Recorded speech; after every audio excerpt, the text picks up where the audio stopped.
आज के इस वीडियो में हम बात करेंगे कैसे आप DGAFMS से जो ग्रुप सी की वैकेंसी जारी की गई डिफेंस सिविलियन से। इस वीडियो में हम बात करेंगे कैसे आप इसका ऑनलाइन आवेदन कर सकते हैं। ऑनलाइन आवेदन करने के लिए आपको इसके ऑफिशियल वेबसाइट पे आना होगा। वेबसाइट का लिंक आपको इसी वीडियो के डिस्क्रिप्शन में मिल जाएगा, वहां से डायरेक्ट आप इसके ऑफिशियल वेबसाइट पे आ जाएंगे। इस वेबसाइट पे आने के बाद यहाँ पे आपको दिया गया ऑप्शन न्यू यूजर का नया आपको सबसे पहले रजिस्ट्रेशन करना होगा और इसके बाद आप कैंडिडेट लॉगिन पे क्लिक करके अपना फॉर्म फिलअप कर सकते हैं। तो यहाँ पे आप सबसे पहले न्यू यूजर पे क्लिक करेंगे। जैसे यहाँ पे क्लिक करेंगे सभी जानकारियां यहाँ पे दी गई, कैसे आपको फॉर्म फिलअप करना होगा, कौन कौन से डॉक्यूमेंट आपको अपलोड करना होगा, उसकी जानकारी आपको दी गई है। तो आप यहाँ पे एडिट करते हुए नीचे आ जाएंगे। आने के बाद यहाँ पर डिक्लेरेशन दिया गया कि सभी जानकारी आप रीड कर चुके हैं, तो इसे आप टिक करेंगे और इसके बाद आप कंटिन्यू कर देंगे। करने के बाद इसके बाद जो आपका फॉर्म है फिलअप करने के लिए ओपन हो जाएगा, जिसमें कि सबसे पहले यहाँ पे आपको दिया गया अपना फुल नेम आपको देना होगा, जो कि आप मेट्रिकुलेशन यानी 10th का जो सर्टिफिकेट होगा उसी के अकॉर्डिंग आपको अपना नेम इसमें फिलअप करना होगा। और इसके बाद नेक्स्ट आपको दिया गया है आपको अपना नेम वेरीफाई करना होगा। तो यहाँ पे आपको जो आपका नेम होगा अगेन यहाँ पे आपको एंटर करना होगा। नेम को एंटर करने के बाद देख सकते हैं यहाँ पे जो आपका नेम है हिंदी में ऑटोमेटिक यहाँ पे आ गया है। अगर आपका नेम हिंदी में ऑटोमेटिक आता है और गलत आ जाता है तो आपको यहाँ पे इसे चेंज भी कर लेना होगा। यहाँ पे क्लिक करेंगे और इसे क्लिक करने के बाद जैसे यहाँ पे आप कट करेंगे आपका नेम हट जाएगा और जो आपका नेम होगा, जो आपका नेम सही होगा उसे आपको यहाँ पे लिख लेना होगा, जो कि आप हिंदी में अपना नेम इसमें लिखेंगे। नेम को हिंदी में लिखने के बाद इसके बाद नीचे आ जाएंगे। अगर आपका कोई बदला नाम होगा तो यहाँ पे उसकी जानकारी दी गई है, यहाँ पे टिक करके चेंज नेम होगा तो उसे आप दे सकते हैं, नहीं तो आप इसे टिक नहीं करेंगे। और इसके बाद नीचे आपको दिया गया है फादर का नेम देने के लिए, तो यहाँ पे आप फादर का फुल नेम अपना एंटर करेंगे। फादर नेम देने के बाद इसके बाद नेक्स्ट आपको यहाँ पे फादर का नेम इसमें कंफर्म भी करना होगा और यहाँ पे देख लेंगे आपका फादर नेम हिंदी में ऑटोमेटिक आ जाएगा। सही होगा तो इसे आप रहने देंगे। और इसके बाद नेक्स्ट आपको दिया गया है मदर का नेम इंटर करने के लिए। मदर का नेम आप इसमें इंटर करेंगे और इसके बाद आपको मदर का नेम इसमें कंफर्म करना होगा, यानी आपको वेरीफाई कर लेना होगा। और यहाँ पे देख सकते हैं मदर का नेम हिंदी में आ गया है। और इसके बाद नेक्स्ट आपको दिया गया है मैरिज स्टेटस देने के लिए, मैरिड है सिंगल है उसकी जानकारी आपको देना होगा। इसके बाद आपका जेंडर जो होगा उसे आप सिलेक्ट करेंगे और इसके बाद जेंडर को आपको यहाँ पे कंफर्म इसमें कर लेना होगा।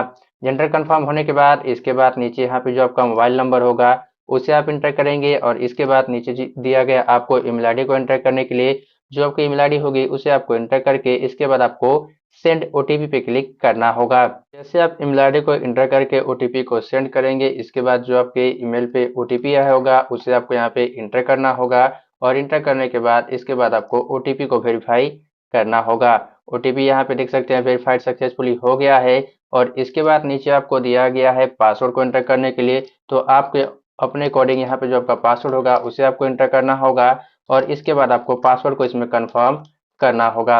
यहाँ पे मैं आप लोगों को एग्जांपल के लिए बता देता हूँ कैसे यहाँ पे जो आपका पासवर्ड है उसे आपको एंटर करना होगा।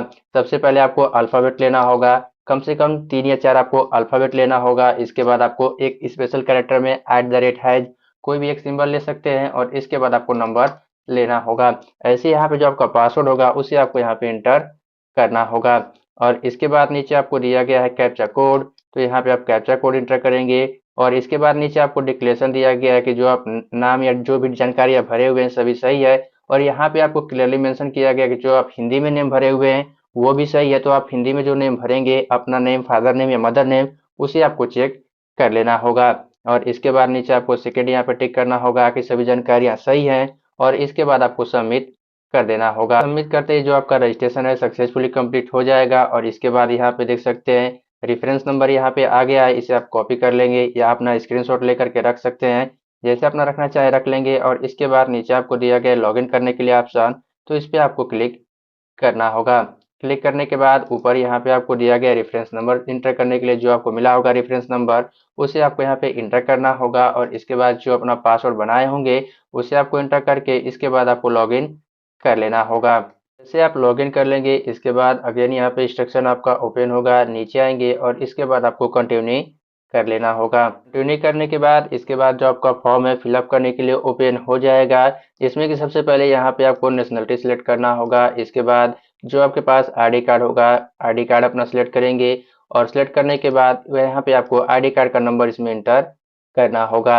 इसके बाद नेक्स्ट आपको दिया गया है एक आपको आइडेंटिफिकेशन मार्क देना होगा, जो कि आपके बॉडी पे कट मार्क, मोल कोई भी होगा उसकी जानकारी आपको देना होगा। इसके बाद यहाँ पे जो आपकी कैटेगरी होगी उसे आपको यहाँ पे सिलेक्ट करना होगा। जो आपकी कैटेगरी होगी उसे यहाँ पे आपको इसमें सिलेक्ट कर लेना होगा। सिलेक्ट करने के बाद इसके बाद नेक्स्ट यहाँ पे दिया गया है अगर आप एसएम कैंडिडेट हैं यानी आप भूतपूर्व सैनिक है तो यस करके उसकी जानकारी दे सकते हैं। भूतपूर्व सैनिक नहीं होंगे आपको यहाँ पे नो सिलेक्ट करना होगा। और इसके बाद नेक्स्ट यहाँ पे दिया गया अगर आप सेंट्रल गवर्नमेंट के डिपार्टमेंटल कैंडिडेट होंगे और आपका सर्विस 3 ईयर कंप्लीट हो गया होगा तो यहाँ पे यस करके उसकी जानकारी दे सकते हैं, नहीं तो आपको यहाँ पे नो इसमें सिलेक्ट करना होगा। और इसके बाद नीचे यहाँ पे दिया गया है अगर आप फिजिकल हैंडीकैप कैंडिडेट है तो यस करके उसकी जानकारी देंगे, नहीं तो आपको यहाँ पे भी नो सिलेक्ट करना होगा। दोनों में यहाँ पे आप नो सिलेक्ट कर लेंगे।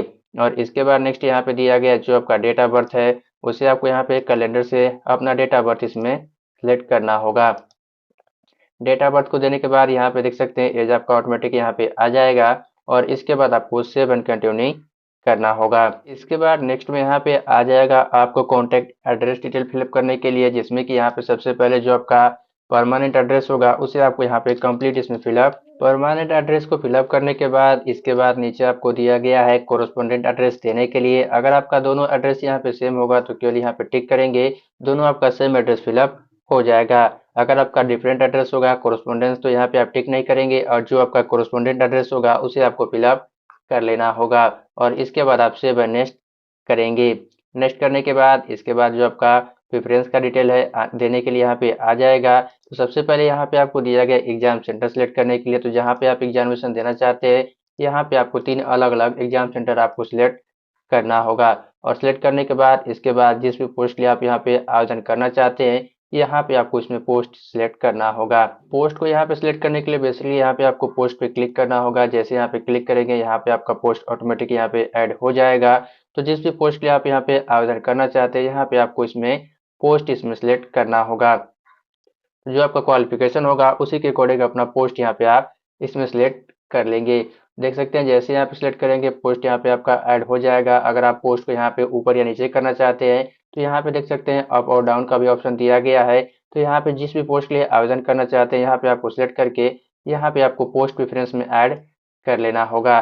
पोस्ट प्रेफरेंस ऐड करने के बाद इसके बाद आप सेव एंड कंटिन्यू कर देंगे। करने के बाद इसके बाद यहाँ पे आपको क्वालिफिकेशन का डिटेल फिलअप करने के लिए आ जाएगा।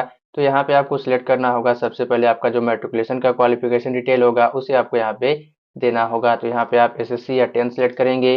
इसके बाद जिस भी बोर्ड से आप क्वालिफाई होंगे 10th यहाँ पे आप बोर्ड का नेम देंगे। इसके बाद आपको सब्जेक्ट का कॉम्बिनेशन देना होगा, सभी सब्जेक्ट का नेम दे सकते हैं या जिस कॉम्बिनेशन से आप क्वालिफाई होंगे 10th उसकी जानकारी आपको देना होगा।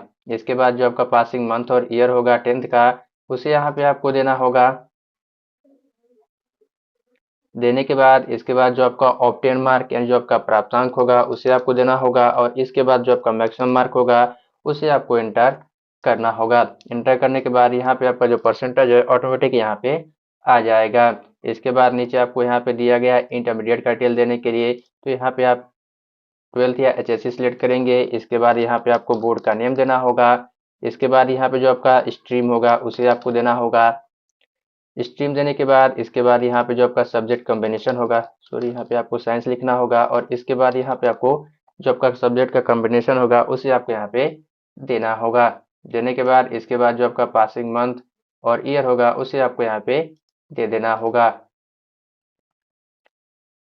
देने के बाद इसके बाद जो आपका ऑब्टेन मार्क यानी जो आपका प्राप्तांक होगा उसे आपको यहाँ पे इंटर करना होगा और इसके बाद जो आपका मैक्सिमम मार्क होगा उसे आपको इंटर कर लेना होगा। और भी कोई हायर क्वालिफिकेशन होगा तो उसकी जानकारी यहाँ पे आप दे सकते हैं।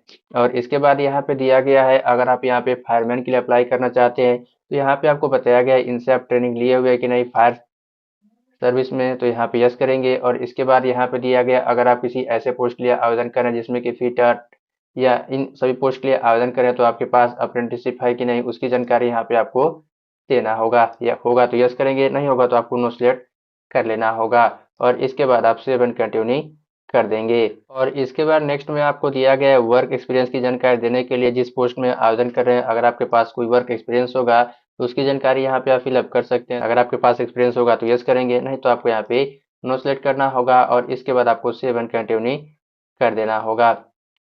सेव एंड कंटिन्यू करने के बाद इसके बाद नेक्स्ट यहाँ पे आ जाएगा आपको डॉक्यूमेंट अपलोड करने के लिए, जिसमें कि सबसे पहले यहाँ पे जो आपका फोटोग्राफ होगा उसे आपको यहाँ पे चूज फाइल पे क्लिक करके सिलेक्ट करना होगा और इसके बाद आपको अपलोड पे क्लिक करके जो आपका फोटो होगा उसे आपको अपलोड कर लेना होगा। फोटोग्राफ अपलोड होने के बाद इसके बाद आप सेव एंड कंटिन्यू करेंगे।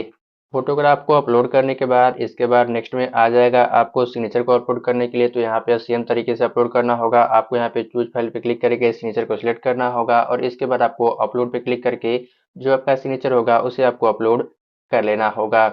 और इसके बाद नेक्स्ट में यहाँ पे आपको दिया गया है डॉक्यूमेंट को अपलोड करने के लिए, जिसमें कि यहाँ पे सबसे पहले जो आपका आईडी प्रूफ होगा, जो आप आईडी प्रूफ लगाए होंगे उसे अपलोड करना होगा। इसके बाद यहाँ पे आपको जो आपका 10th का सर्टिफिकेट होगा उसे अपलोड करेंगे। इसके बाद 12th का सर्टिफिकेट अपलोड करना होगा। इसके बाद कोई आपके पास एडिशनल क्वालिफिकेशन होगा, आईटीआई होगा, डिग्री या डिप्लोमा होगा, उसका यहाँ पे आपको डॉक्यूमेंट अपलोड करना होगा।